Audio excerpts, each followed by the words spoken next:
Olá, pessoal. Já saiu o relatório do Cadif mês de dezembro, então no vídeo de hoje a gente vai passar esse relatório. Esse é o canal Estudos em FIIs, esse vídeo não é uma recomendação de investimentos. Então estamos falando aqui um FIINFRA que tem os melhores ratings de crédito, né, praticamente entre os FIINFRAs da nossa B3.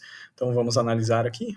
Em termos gerais, eu gosto sempre de colocar, né, o relatório anterior versus relatório atual, para a gente perceber de fato aqui as mudanças. Então, à direita nós temos o relatório de novembro, à esquerda, temos o relatório do mês de dezembro. Então, o que a gente percebe juntos aqui? Principalmente uma evolução na cota patrimonial do fundo crescendo, subindo para R$ 136 reais. A cota mercado crescendo mais ainda, né? R$ 138 reais, até no pregão de hoje estava mais caro do que isso. Basicamente, o fundo aumentando também, o número de cotistas, a liquidez se mantendo, né? A relativa duration aqui, uma alteração também, uma redução na duration, e a taxa média desse mês aqui seria o equivalente a IPCA mais 7,2.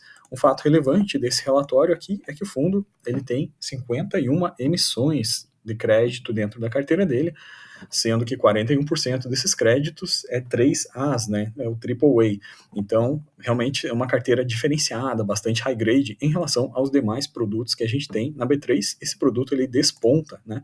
Esse produto da Kinea. Com relação à cota patrimonial dele, eu queria fazer um exercício junto com vocês aqui. Perceba que interessante.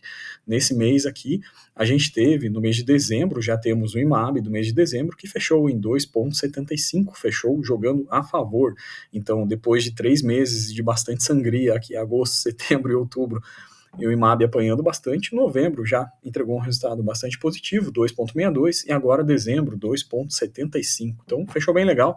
Isso aí favorece bastante os FIINFRAs pelo efeito de marcação a mercado, basicamente. Então, a gente percebe nesses 3 meses aqui, né, perceba como existe uma correlação direta na cota patrimonial do fundo nesses períodos que o IMAB jogou contra, né? Então, isso basicamente por efeito marcação a mercado. Ele joga contra aqui e acaba derrubando o VP do fundo nesse aspecto aqui. Então veja que os períodos são bastante coincidentes. Ambos os gráficos aqui estão com uma escala de 2 anos, ok? E já recentemente agora, com o aumento realmente do IMAB voltando à normalidade, né, ou seja, os juros reais tendendo a cair, então o preço unitário sendo remarcado para cima nas debêntures, que aqui a gente percebe, o patrimonial subindo e a cota ao mercado acompanhando junto também. Então, queria deixar essa visão geral aqui para vocês. Esse primeiro gráfico é do relatório, o segundo gráfico eu montei para acompanhamento do IMAB aqui. Bom, relativo à precificação do fundo, a gente teve no decorrer do mês aqui boas janelas de compra, de oportunidade de entrada, né? Então, antes de 4 de dezembro, o fundo estava negociando com um preço bem interessante, chegou a negociar até R$ 122 reais aqui, próximo ao dia 4 de dezembro. Até esse foi um dos pontos mais baixos, né? Nesse caso aqui, a patrimonial estava em 133,26. Então, quem comprou nessa data aí realmente pegou um dividend yield on cost melhor, né? Mais alto do que o que está hoje. E como é que está hoje? Hoje estamos com essa tabela aqui, basicamente, né? Então, a cota ao mercado hoje já está quase em R$ 140 e a cota patrimonial mantendo 136. Então, o fundo já voltou a negociar com o ágio novamente, um ágio de 2,64% em relação à cota patrimonial na data de hoje. Então, é isso que nós temos relativo à precificação do fundo e à cota patrimonial. Agora vamos olhar a carteira. Então, no relatório do fechamento de dezembro, o gestor faz uma reflexão sobre como é que andou o fundo, né? Ele fala um pouco da rentabilidade, a gente vai tratar disso mais adiante, né? Eu gostaria de focar nesse ponto aqui, como foi em 2023. Então, o fundo cresceu em porte de 2,5 para 2,7 bilhões, já era um fundo grande, se tornou um fundo ainda um pouco maior. Ele pagou R$ 13,2 de rendimentos durante o ano todo. Não teve nenhuma questão, nenhum problema de crédito no fundo. Esse fundo é um dos fundos mais blindados nesse aspecto aí. A gente vai ver o porquê disso um pouco mais adiante. A carteira também ficou mais diversificada. Eles compraram mais 14 debêntures, né? E ao total hoje estão com 51 ativos. Então, muito interessante esse aspecto de diversificação no fundo. O setor que eles mais cresceram foi saneamento básico, né? Então a gente vai ver isso aí. O último investimento deles por coincidência, também foi saneamento básico. Veja, eles compraram aqui a Rio Mais Saneamento, empresa do Grupo Águas do Brasil, taxa de PCA mais 7,4, classificação 3As, né? Veja, aqui tem um pouco de detalhes sobre essa debênture aqui. Então, na verdade, ele fala que o número de pessoas que serão atendidas, essa concessão de operação tem vencimento em julho de 2057, né? Então, veja que são operações realmente bastante robustas, é uma operação com nível de segurança bastante interessante. Então, tendo em vista isso, né, como é que está a carteira do fundo hoje? Perceba, 40%, 41% AAA, 3As, né? E a gente tem aqui mais quase 20% em AA+, né? Então, realmente uma carteira bastante robusta, né, do aspecto segurança, do aspecto rating, né? O fundo tem basicamente hoje ainda transmissão como majoritário, seguido por saneamento e geração solar na sequência a parte de rodovias, né? Então, um fundo bastante diversificado, aqui está uma listagem geral de todas as debêntures que constituem esse portfólio atualmente com 51 produtos aqui dentro, 51 emissões aqui dentro da carteira do fundo. Vamos direto agora à parte da rentabilidade, né? Então, quando chegamos à rentabilidade, nós nos deparamos com essa situação aqui, né? Então, gostaria primeiro de passar alguns fatores que foram fatores ofensores à rentabilidade do fundo. Bom, primeiro, esse fundo aqui ele tem uma estratégia, né, de levar os ativos até o vencimento, né? Ou seja, o fundo trabalha com originar ou comprar bons ativos. Esses ativos aí, são ativos bastante seguros e ele normalmente faz um carrego a longo prazo desses ativos aí. Esse fundo você não vê ele fazendo, né, muita compra e venda, muito trade, né? Então não faz muito parte da estratégia dele isso, né? Mas ele compra boas operações, carrega até o final, então ele acaba tendo essas rentabilidades asseguradas, né? À medida que os cupons vão sendo pagos, né?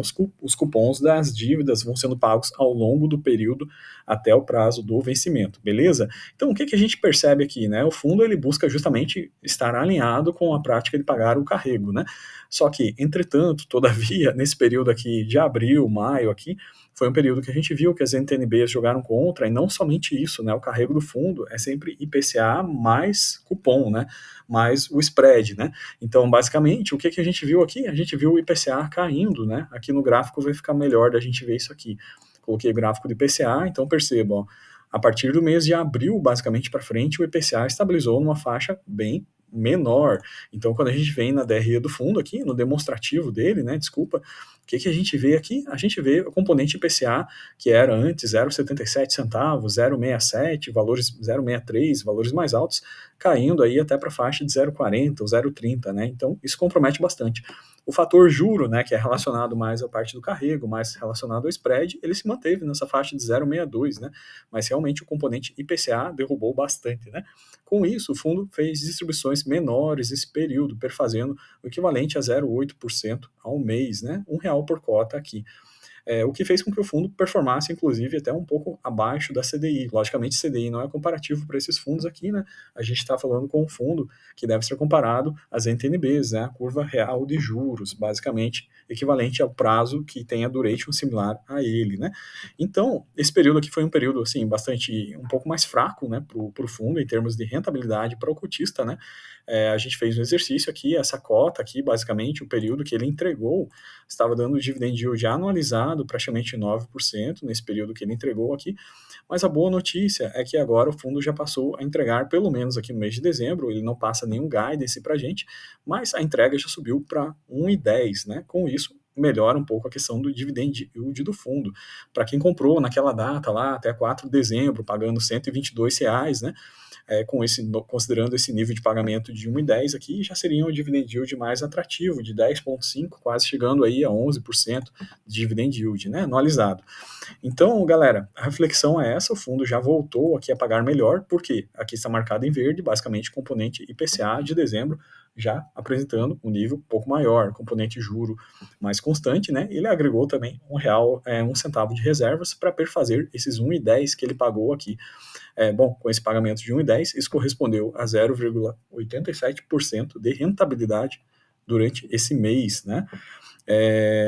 E assim, superando o CDI também, né? Ele faz um comparativo com o CDI, esse mês de dezembro, ele perfazeu um equivalente a 115% do CDI. Então, bacana, boa rentabilidade aqui. Creio que já vimos tudo aqui na parte da rentabilidade. Vamos passar adiante e falar um pouco do desempenho do fundo, né? Então, é importante a gente analisar o desempenho desse fundo a longo prazo. Esse fundo aqui é um dos fundos mais antigos, se não o mais antigo FIINFRA, né? Da B3. E basicamente, antigamente ele pagava até semestral, né? E na sequência depois ele começou a pagar mensal. Mas o que a gente tem desse fundo aqui, perceba que interessante essa regularidade e consistência de pagamento dele. Esse fundo ele consegue bater com bastante consistência o IMAB, que é a métrica dele. Então vamos pegar, por exemplo, aqui o ano de 2022, a cota patrimonial bateu bastante bem o IMAB, né? E 2023, ambos, né? Tanto a cota patrimonial quanto a cota a mercado bateram com uma boa folga a questão do IMAB aqui desde o início do fundo. Quando a gente pega a rentabilidade dele desde 2017, realmente o fundo vem fazendo números bastante expressivos frente ao IMAB. Veja, por exemplo, a cota mercado aqui, apresentando 116%, a cota patrimonial 112%, quase 113%, frente ao acumulado do IMAB aqui, que seria de 91,4%. Então, realmente um resultado excepcional, né?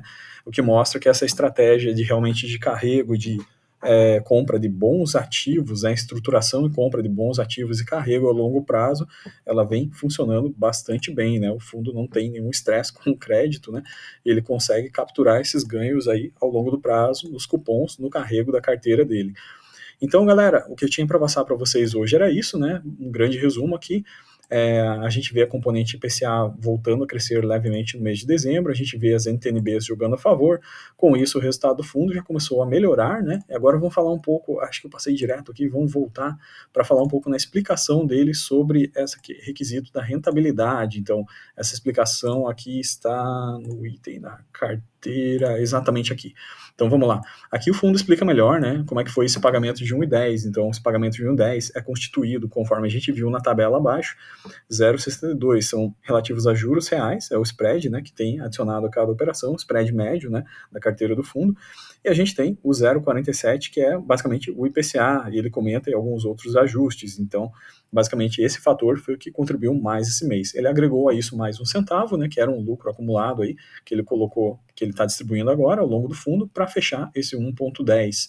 Então, passa a ficar mais interessante agora o dividend yield do fundo, né? Para quem faz uma compra, por exemplo, a um valor inclusive abaixo do patrimonial, quem fez as compras lá, como a gente viu aqui, até o dia 4 de dezembro, conseguiu pegar bons valores, ainda com um bom nível de desconto, mas agora a gente já vê o fundo indo em direção ao ágio, né, com esse pequeno rally de final de ano que a gente tem acompanhado basicamente no IFIX, na maioria dos fundos. A gente tem visto esse pequeno rally, né, de final de ano e de início de ano também. Então, basicamente, o fundo voltou a negociar com ágio. O vídeo de hoje era isso, pessoal, então fica aqui para vocês, né? Relembrando, esse FII Infra aqui é um FII Infra que tem uma estratégia bastante interessante, é um FII Infra que tem o melhor rating de crédito entre os FII Infras da B3, é um dos maiores FII Infras também, e é um FII Infra que tem uma recorrência de pagamento a longo prazo bastante interessante, né? Embora o dividend yield dele esteja hoje, se considerado 2023, um pouquinho abaixo da média dos pares, né? Devido a esse período ao qual ele fez o pagamento de R$1 basicamente fixo aí, mas agora a gente já percebe o pagamento de 1,10, né? Não tem nenhum guidance para frente ainda para 2024, mas vamos acompanhar se esse pagamento de 1,10 vai ser a nova recorrência do fundo ou se isso vai voltar a aumentar, né?